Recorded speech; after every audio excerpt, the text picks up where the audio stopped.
오늘 말씀은 신명기 33장 29절의 말씀입니다. 행복한 성도가 되게 하소서. 여러분 주위에 여러분이 이해되지 않는 상황들이 분명히 있을 것입니다. 일단 어떤 상황들이 이해가 되지 않을까요? 저에게도 많은 사건들이 이해가 되지 않고 지나갈 때가 있습니다. 살아가면서 이해가 되지 않는 상황, 대표적으로 여러분이 그런 예를 들 수 있겠죠. 이스라엘은 왜 저렇게 맨날 싸울까? 왜 내가 산 주식만 맨날 빨간색일까? 이런 생각들이 들 수도 있습니다. 또 어떤 분들은 왜 나는 착하고 나는 말 잘 듣고 나는 정말 순종하고 나는 정말 열심히 하는데 나는 왜 복을 받지 못하는 것 같고, 저 사람은 그냥 대충 사는 것 같은데 교회도 안 다니는 것 같은데 저 사람은 왜 저렇게 잘 살까?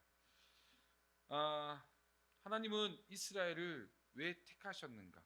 우리는 그렇게 보면서 성경을 봐야만 합니다. 왜냐하면 예전에 어떤 목사님이 우리 작교연에서 설교하실 때 그런 말씀을 하셨는데, 예수님이 우리나라에서 태어나셨다면 이런 말씀을 하신 적이 있었습니다.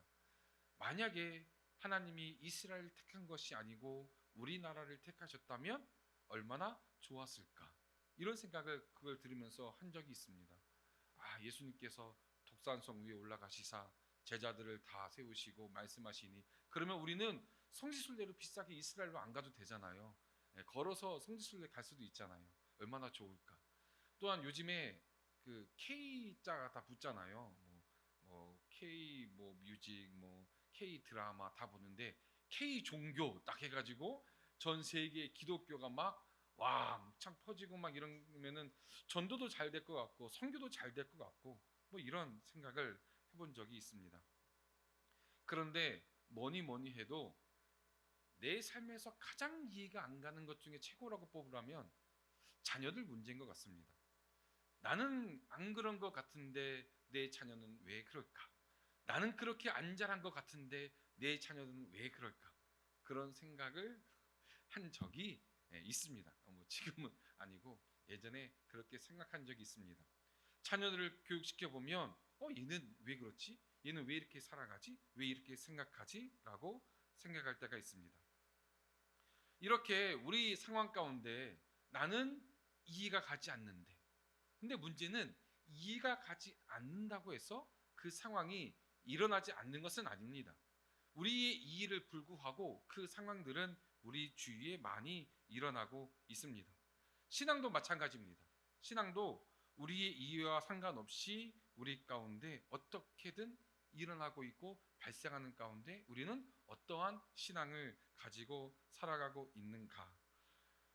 우리는 그런 신앙 가운데 어떻게 대처하고 있는가라는 것인데요. 하나님이 잘못했는가? 우리가 잘못했는가? 간단합니다. 하나님이 잘못했는가? 우리가 잘못했는가? 당연히 우리가 잘못했겠죠. 그러면 우리가 뭔가 변해야만 합니다. 하나님이 잘못한 것이 아니니까 당연히 우리가 변해야 되는 것은 당연한 것이고, 그래도 한국 교회가요, 코로나 이후에 코로나가 끝나가면서 좀 변하자 이런 모습들이 그래도 많이 생기고 있습니다. 그래서 막 큰 교회들도 작은 교회들도 여러 가지로 변하려고, 하나님의 말씀을 따라가려고, 초대교회로 돌아가자고, 말씀대로 살아가자고, 말씀이 삶으로 사는 그런 삶을 살아가려고 많은 교회들이 그래도 많이 폭넓게 많이 변화했습니다. 어떤 교회는요, 뉴스를 봤더니 주일 예배를 토요일에 드리자 이런 교회도 있습니다. 초대교회 때가 주일이 어디 있습니까? 주일을 지켜서 모였겠습니까? 아닙니다. 그래서 우리도 사람들의 환경에 맞춰서 토요일날 예배 드립시다라고 말하시는 목사님도 계셨습니다. 또한 교회의 다양한 프로그램들, 그래서 교회가 살 수 있는 프로그램들을 많이 그냥 받아들이고 많이 겹쳐지고, 옛날에는 교파별로 색깔이 너무 뚜렷했어요. 기장, 예장, 감리교 이런 색깔이 뚜렷했다면 그래도 요즘에는 많이 좀 희석되는 것 같아요. 저쪽에서 좋았던 거는 가져오기도 하고 이쪽에서 좋았던 거는 저쪽에서 가져가기도 합니다. 그래서 어떻게든 우리 교회가 살아야 된다라고 그런 사명감을 가지고 사람들이 나아가고 있습니다. 결론, 잘하면 됩니다. 간단하죠. 성도가 잘하면 되고요. 교사가 잘하면 학생이 잘 될 것 같고요. 회사에서는 뭐 회사 다니는 분들이 잘하면 회사가 잘 될 수 있습니다. 정치를 하는 사람들이 정치를 잘하면 정치 잘 될 수 있습니다. 문제는 잘하면 된다는 건 아는데 어떻게 하면 잘하는 건지, 어떻게 하면 잘 갈 수 있는 건지, 어떻게 하면 교회가 잘 성장할 수 있는 건지, 이거를 굉장히 어려워합니다. 그 정도와 그 방법과 그 형식을 사람들이 많이 어려워합니다. 자, 우리는 그래도 성도니까요. 우리가 잘 하려면은 어떻게 하면 잘할 수 있는지 성경에서 찾아봐야겠죠. 근데 이걸 하나하나 다 찾으면 좀 어려우니까 쉽게 생각하면 이렇습니다. 모세, 뭐 아브라함, 다윗, 수많은 선지자들, 이 사람들이 언제 어떻게 잘하게 되었을까를 한번 잘 생각해 보십시오. 모세가 언제 잘하게 됐지? 예수님의 제자들이 언제 잘하게 됐지? 다윗이 언제 잘하게 됐지? 그 잘하게 된 때를 잘 기억해 보면 그들의 공통된 점이 하나 있습니다. 바로 하나님의 사랑을 깨달았을 때였습니다. 우리 같이 고백을 따라해 보겠습니다. 하나님의 사랑이 깨달아졌을 때, 예수님의 사랑이 깨달아졌을 때. 요나라는 인물을 여러분이 아실 것입니다. 요나는요, 나름대로 열심히 있는 성도였습니다. 열심히 있는 그래도 하나님의 사역자였습니다. 그 요나를 하나님이 부르십니다. 야, 니느웨로 가라.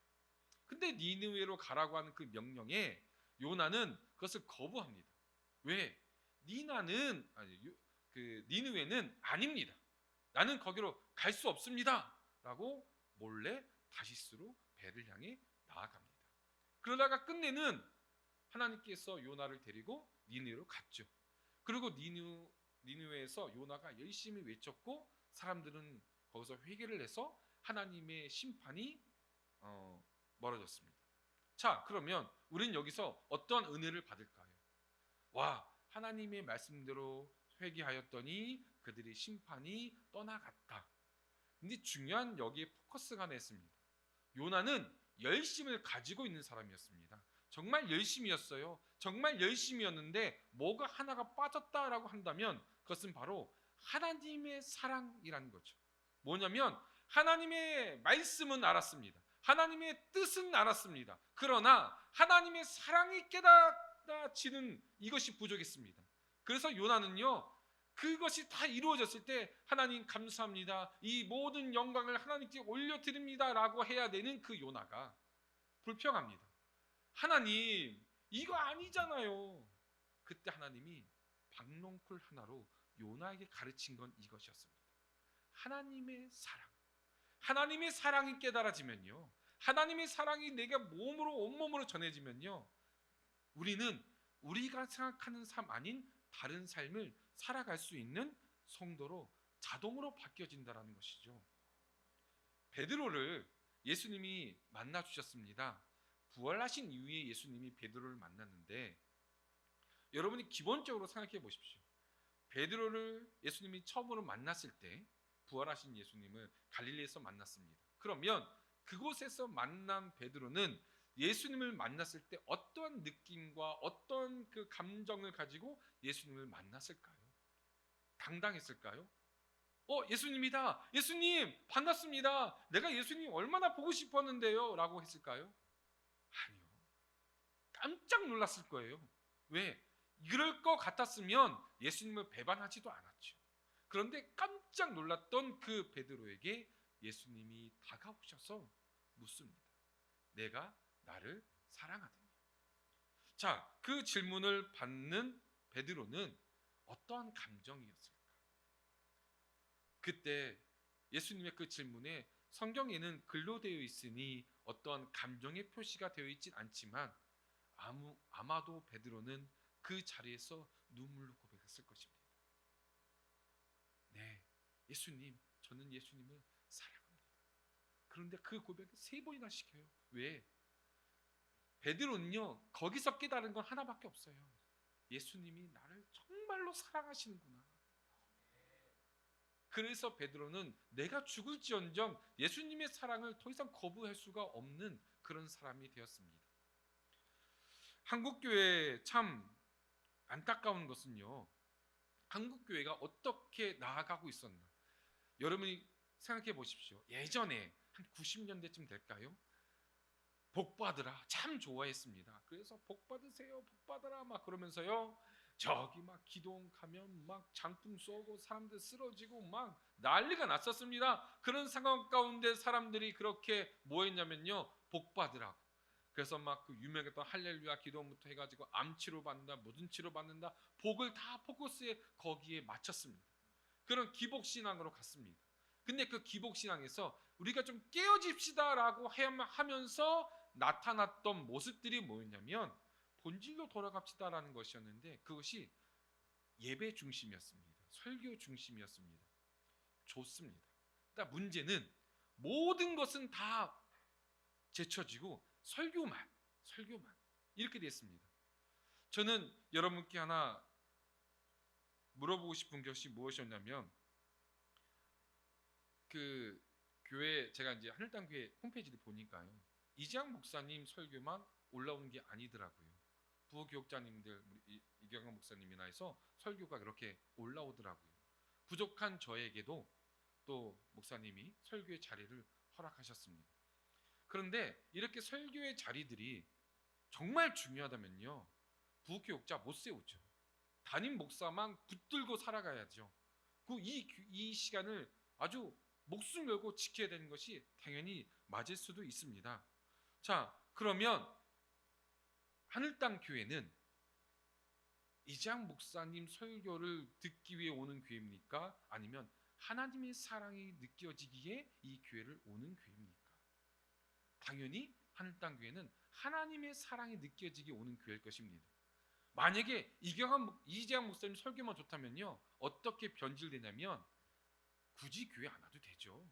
영상만 들어도 설교가 나오는데요. 우리나라 유명한 목사님들 설교 막 나오잖아요. 저는 나름대로 우리나라에 있었던 뭐 큰 교회 목사님들 좋다는 설교, 그 교회에서도 사역을 해봤고요. 그리고 그 교회도 가봤습니다. 가면 설교는 참 좋아 보이잖아요. 그런데 그 교회에서 사역할 때, 그리고 그 교회에 가봤을 때 안타까운 아픔들이 좀 있습니다. 교회는 참 크고요, 목사님 설교는 참 좋은데 교회 안에서 하나가 좀 느껴지지가 않습니다. 그게 하나님의 사랑이었습니다. 그러면서 봤더니 되게 안타까운 게 뭔지 아세요? 새 성도가 전도를 막 해가지고 한 주에 10명씩 20명씩 막 새로운 성도가 와요. 와, 놀랍구나 라고 생각했는데 이상한 건 총 인원은 변하지가 않아요. 20명씩 새로운 성도가 오면요, 한 달이면 그래도 100명 정도씩 채워줘야 되잖아요. 그런데 총 인원은 변하지가 않아요. 왔다가 나가고. 그러면서 깨달아졌던 게 뭐냐면, 교회가 설교가 정말 중요한데, 정말 중요한 것은 맞지만 이 설교는 하나의 수단이다, 도구다. 무슨 도구냐? 하나님의 사랑을 깨닫기 위한 도구라는 것이죠. 교회의 목적이 뭡니까? 하나님의 사랑을 깨닫게 하는 것이 교회의 목적입니다. 그래서 설교 시간만 중요한 것이 아니라 찬양의 시간과 기도의 시간과 나누는 시간과 교제 시간, 그 모든 것이 다 중요한 시간이며, 우리가 나아가서 세상 가운데 복음을 들고 나아가는 매 순간순간마다, 숨쉬는 순간순간마다 우리는 너무나 중요한 하나님의 시간이라는 것을 우리는 깨달아져야 된다는 것이죠. 근데 이것이 알아지잖아요. 알잖아요. 근데 아는 거 가지고는 안 된다는 거예요. 왜? 사람들은 그냥 알려고 그래요. 지식에서 끝나요. 지식에서 끝나면 안 좋은 점이 뭐냐면 내가 이해하는 것까지만 합니다. 이해하는 것으로 나아갑니다. 내가 이해가 되지 않으면 안 합니다. 그래서 제가 한번 이런 설교를 우리 교회에서 한 적이 있습니다. 만약에 식당 봉사를 하는데 왜 나만 식당 봉사해요? 좀 너무 힘들어요 라고 말할 것 같으면 식당 봉사 안 하셔도 됩니다. 교회에는 내가 봉사 열심히 하고 내가 다른 걸 열심히 하고 내가 얼마나 열심히 하느냐, 이거 중요하지 않습니다. 이거보다 더 중요한 것이 있습니다. 이 중요한 게 뭐냐면 하나님의 사랑을 깨달아 나아가는 거라는 것이죠. 내가 하나님의 사랑을 깨달아지면요, 내가 막 변하고 싶지 않아도 우리는 변할 수밖에 없어요. 성경의 다윗, 모세, 우리는 생각할 수 있습니다. 아니 왜 젊은 나이 때 좀 부르시지, 젊은 나이에 불러서 하나님이 좀 귀하게 크게 오랫동안 쓰시지 왜 그때 부르셨을까? 저는 늦게 신학을 했습니다. 시작한 건 일찍이었지만 중간에 쉬는 타임이 너무 길었어요. 그러고 나서 나중에 이렇게 목회를 하게 됐는데, 그러면서 그런 생각도 들 때가 있었습니다. 요즘 공부하고 있는 친구들을 보면 부럽다. 저렇게 대학 나오고 저렇게 대학원 나오면은 정말 많이 성경을 공부하고 성경을 많이 공부했으니 정말 많이 알고 있을 것이다. 얼마나 부러울까라는 생각을 한 적이 있습니다. 그래서 하나님 나를 왜 부르셨습니까? 나를 왜 쓰시려고 하십니까? 하나님 쓰신 목적이 무엇입니까? 왜 나같이 부족한 사람을 하나님께서 왜 쓰십니까? 그때에 하나님이 저에게 가르쳐 주신 것은 하나님의 사랑이었습니다. 하나님의 사랑이 깨달아지니까요, 내가 하지 않으려고 해도 난 열심히 할 수밖에 없어요. 하나님의 사랑이 깨달아지니까요, 나만 열심히 한다 이런 생각이 날아가요. 왜? 하나님의 사랑이 나에게 있는데, 그 예수 그리스도의 보혈의 그 사랑이 나에게 있는데 내가 무엇이 억울하고 내가 무엇이 안타깝고 내가 무엇이 그렇게 힘들어 내가 나아갈 수 있겠습니까? 하나님께서요, 이스라엘 백성들을 딱 이제 출애굽시키시고 막 광야에서 그렇게 힘들게 딱 보내시다가 여호수아를 부르십니다. 모세야, 너는 이제 여기까지다. 그리고 여호수아에게 네가 이제부터 리더가 돼서 나아가라 라고 하니, 여호수아가 하나님 저 너무 힘들어, 이거 못할 것 같아요 라고 했을 때 하나님은 뭐라고 말씀하시냐면, 여호수아서 1장 3절에 내가 밟는 땅을 주었노니 라고 그렇게 말씀하십니다. 그런데 우리는 알잖아요. 그 시점은 여호수아가 가나안 땅에 들어가기 전이에요. 그러니까는 주었노니가 아니고 너에게 줄 것이니 라고 하는 게 맞잖아요. 근데 주었노니 라고 이렇게 말씀하십니다. 아직 받지도 않은 거, 아직 가지도 않은 그 땅을 너에게 주었다라고 말씀하십니다. 그런데 거기서 여호수아가 하나 깨달은 것이 그것이었습니다. 하나님의 사랑.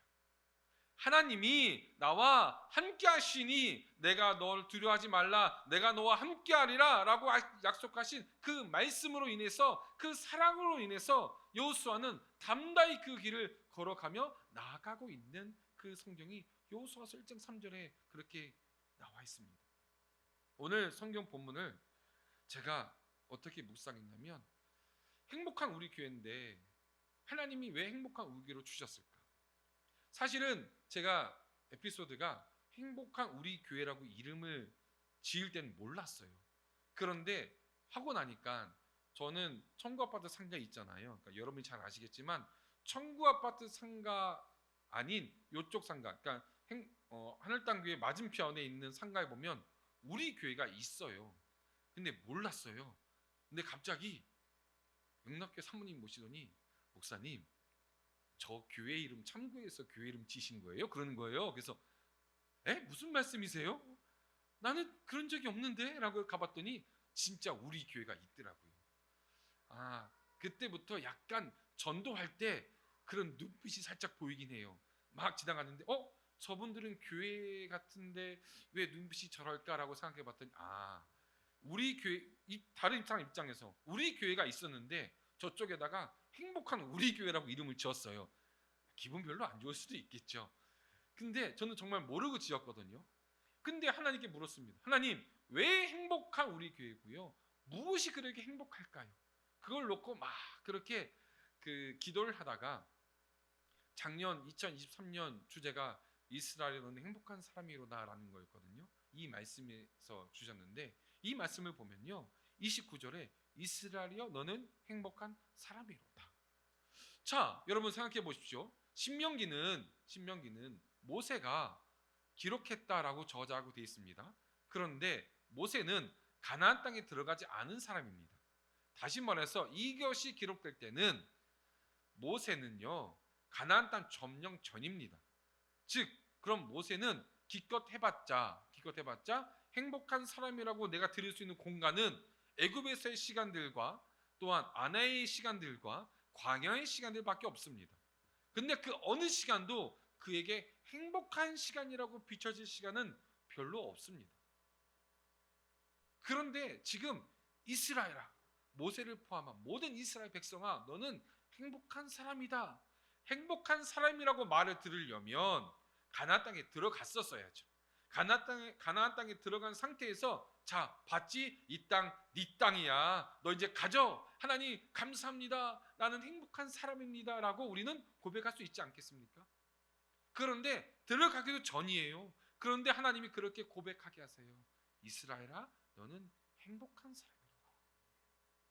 그런데요, 이 말씀을 들은 이스라엘 백성들이 어떻게 달라진 줄 아십니까? 그렇게 불평불만하고 그렇게 하나님께 아니 밥도 없어요, 물도 없어요, 그렇게 불평불만하던 이스라엘 백성들이 그들이 요단강을 건너갑니다. 뭐 많이 교육 받으셨겠지만 요단강과 홍해와 가장 큰 차이점은 홍해는 하나님이 먼저 마른 땅으로 즉 갈라주시고 그들이 건너간 땅이 홍해입니다. 요단강은 아니었습니다. 먼저 제사장부터 그 발을 강에 디뎠을 때 그때 그 강이 마른 땅으로 변하여 이스라엘 백성들이 그 땅을 건너갔던 땅이 강이 요단강입니다.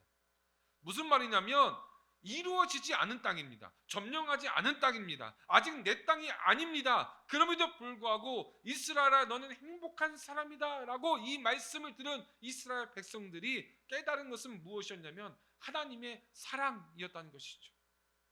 하나님의 사랑이 내게 다가오니 내가 아는 것을 넘어서 깨달아지고 느껴지고 내가 하나님의 사랑 가운데 머물러 있음을 내가 깨달아졌을 때는요, 요단강 밟을 수 있습니다. 여리고성 돌 수 있습니다. 무너지지 않았어도 아직 그 강이 홍수가 되었어도 나는 그 땅을 밟을 수 있습니다. 왜? 하나님의 사랑이 나와 함께 하시니까요. 내가 교회를 할 때, 내가 신앙을 할 때 참 안타까운 건 열심을 하시는 성도님들 참 좋습니다. 그러나 내 열심으로 하지 말라고 말합니다. 내 열심으로 하면 꼭 어떤 일이 생기냐면 나는 열심히 하는데 저 사람은 왜 그래요? 나는 열심히 하는데 저 성도는 왜 그래요? 이런 핑계들이 나도 어쩔 수 없이 생깁니다. 왜? 나도 열심히 하는데 나도 인간이고 나도 지치거든요. 근데 내 열심과 다르게 저 사람이 저러면 그냥 힘들어져요. 그냥 어려워져요. 그래서 하나님 나를 용서해 주세요. 내가 정말 착하게 마음 먹고 미워하지 않게 해주세요. 내 열심으로 하면 너무 힘들어요. 그런데요, 하나님의 사랑으로 하면요 달라져요. 그냥 아무것도 아니고 사람들이 아무도 알아주지 않아도 내 안에 기쁨이 넘치는 건 내 열심이 이유가 되는 것이 아니라 하나님의 사랑이 그 이유가 된다라는 것을 우리가 깨닫기를 간절히 소망합니다. 그래서요, 이스라엘 백성들이요, 지금도 이스라엘 백성들이 가장 그리워하는 때가 언제인 줄 아십니까? 광야의 시절입니다. 지금도 장막절이 되면 그들은 장막을 치고 있습니다. 왜? 광야가 그리워서. 뭐가 그리울까요? 하나님의 사랑이 그리워서. 그러면 교회가 어떻게 해야 될까요? 어떤 교회는 어떤 장점이 있고 어떤 교회는 어떤 장점이 있을 수 있습니다. 그러나 모든 교회가 똑같이 분명히 가장 중요시 여겨야 되는 것이 무엇이냐라고 묻는다면 바로 하나님의 사랑을 느끼게 하는 교회, 하나님의 사랑을 전할 수 있는 교회, 그 교회가 돼야 되지 않을까요? 그러니까 우리는요, 기도할 때 조금 순서 좀 바꿨으면 좋겠어요. 꼭 기도하면요, 가장 먼저 나오는 기도는 내 간절한 기도부터. 하나님, 내가 이번 주에 뭐가 좀 돼야 되는데, 내가 막 집을 하나 내가 어떻게 신청해놨는데 하나님 그거 당첨되게 해주세요. 하나님 나 어디 뭐 학교 써놨는데 학교 되게 해주세요. 나 회사 이력서 넣었는데 이력서 되게 해주세요. 그 기도 좋습니다. 그러나 그 기도보다 가장 먼저 나와야 되는 그 기도는 하나님, 내가 하나님의 사랑을 알게 해주세요. 하나님, 내가 하나님의 사랑을 느끼게 해주세요. 나 같은 죄인 때문에 그 독생자 예수를 이 땅에 보내신 그 사랑, 십자가 위에서 피 흘리면서까지도 나를 바라보시며 살아간다고 고백한 그 예수 그리스도의 사랑, 그 사랑이 내가 느껴지면요, 아는 것을 넘어 깨달아져서 느껴지면요, 우리는 내 열심으로 내 생각대로 나아가는 것이 아니라 하나님의 사랑 때문에 나아갈 수 있어요. 내가 많이 아니까 사망의 골짜기가 두렵지 않은 것이 아니라 하나님의 사랑이 나와 함께 하시니까 사망의 골짜기가 두렵지 않은 거예요. 다윗이 무슨 많은 교육을 받았다고 그 힘든 훈련을 견뎌냈겠습니까? 다윗이 뛰어난 사람이라서요? 모세가 뛰어난 사람이라서요? 아니요. 하나님의 사랑이 깨달아졌으니까 그 힘든 상황 속에서도 그렇게 할 수 있었던 거예요. 사람들은 말합니다. 사울왕 옷자락을 자를 때 죽였어야죠. 그 사람을 죽여야죠 라고 말하지만 다윗은 그렇게 할 수가 없었어요. 왜? 내가 내 지식으로 내 방법대로 하는 거라면 그때 사울왕 죽였어야 맞습니다. 그러나 하나님의 사랑이 나를 붙들고 있는데 내가 감히 하나님의 세우신 그 왕을 내가 어떻게 죽이겠습니까? 우리가 다른 사람을 불쌍히 여기잖아요. 아우, 저 사람은 돈도 없으니 불쌍한 사람이야. 이게 아니라 나 같은 사람도 하나님이 사랑하시는데 하물며 내가 왜 저 사람을 사랑할 수가 없을까? 우리는 자동으로 바뀌어진다는 것이죠. 그러니까 한국교회가 이해가고 배워가는 것 좋지만 이해가는 거 배워가는 것 그 너머에 가장 먼저에 가장 해야 될 것이 무엇이냐면 하나님의 사랑이 느껴지는 교회, 하나님의 사랑이 느껴지는 성도, 하나님의 사랑이 느껴지는 가정이 돼야 된다음을 우리가 꼭 깨닫고 나가기를 간절히 소망합니다. 하늘 땅 교회는요, 최소한 하나님의 사랑을 전하는 교회잖아요. 저도 그 책 샀습니다. 이걸 꼭 말씀드려야. 근데 저도 그 책 샀는데요, 아직 다 읽지는 못했지만 교회가 무엇이냐의 본질을 바라보면요, 세상 사람들은 교회는요, 이거 잘하는 거, 나눔 잘하는 거, 이거 잘하는 거. 근데 제가 이지한 목사님을 통해서 본 교회는, 하늘 땅 교회는 하나님의 사랑을 느끼게 하는 교회. 그 사랑을 같이 느끼고 함께 누리며 함께 기도하는 모든 우리 귀한 성도들이 되기를 간절히 소망합니다.